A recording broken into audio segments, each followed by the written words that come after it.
ప్రతిదీ కూడా వారికి కేటగారికల్గా గవర్నర్ గారికి వివరించడం జరిగింది. దురదృష్టవశాత్తు పోలింగ్ రోజు కానీ పోలింగ్ ముగిసిన తర్వాత కానీ ఈ హింస ప్రజ్వలించటం, మరీ ప్రత్యేకించి తెలుగుదేశం పార్టీ మూకలన్నీ కూడా ధ్వంసరచన చేస్తుంటే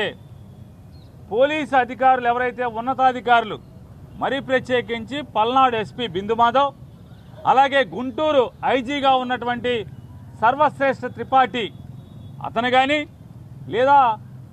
ఆంధ్రప్రదేశ్ రాష్ట్రానికి ఎడిషనల్ డీజీపీ లా అండ్ ఆర్డర్గా చూస్తున్నటువంటి శంకర్ బ్రత బాక్షి, వీళ్ళందరూ కూడా ఢిల్లీ నుంచి రిటైర్డ్ కాబడినటువంటి ఒక ఐపీఎస్ ఆఫీసర్ దీపక్ మిశ్రా అనేటువంటి ఒక రిటైర్డ్ అధికారిని పోలీస్ అబ్జర్వర్గా ఎన్నికల కమిషన్ నియమించడమే తప్పు అయితే, ఇంతమంది భారతదేశంలో ఇంతమంది సీనియర్ ఐపీఎస్ ఆఫీసర్లు ఉంటే ఒక్కడు కూడా సర్వీస్లో ఉన్నటువంటి ఆఫీసర్ దొరకనట్టు ఒక రిటైర్డ్ అయిపోయిన వాడిని తీసుకొచ్చి వాళ్ళ ఉద్దేశపూర్వకంగా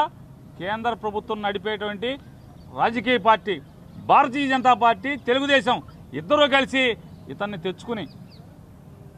తెచ్చుకుని ఎన్నికల సంఘం మీద ఒత్తిడి తెచ్చుకుని ఇవాళ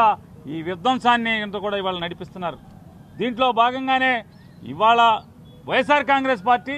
మరీ ప్రత్యేకించి మా పార్టీ అధ్యక్షుడు జగన్మోహన్ రెడ్డి గారు ఇప్పటికీ 3-4 సార్లు రాష్ట్రంలో ఎక్కడెక్కడైతే ఈ విధ్వంసాలు జరుగుతున్నాయో,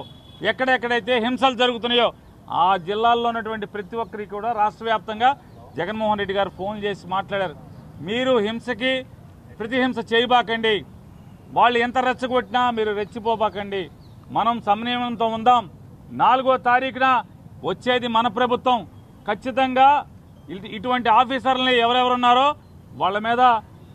చర్యలు తీసుకోవటమే కాకుండా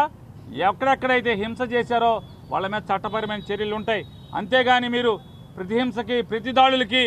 అలాగే వాళ్ళు రెచ్చగొట్టారని, కొట్టారని, చంపిపోయారని మీరు తిరుగుబాటు చేయబాకండి, ఓర్చుకోండి అని చెప్పని సమయం పాటించండి అని చెప్పని జగన్మోహన్ రెడ్డి గారు ఇప్పటికే రాష్ట్ర వ్యాప్తంగా చెప్తున్నారని కూడా గవర్నర్ గారికి చెప్పడం జరిగింది. ఇవన్నీ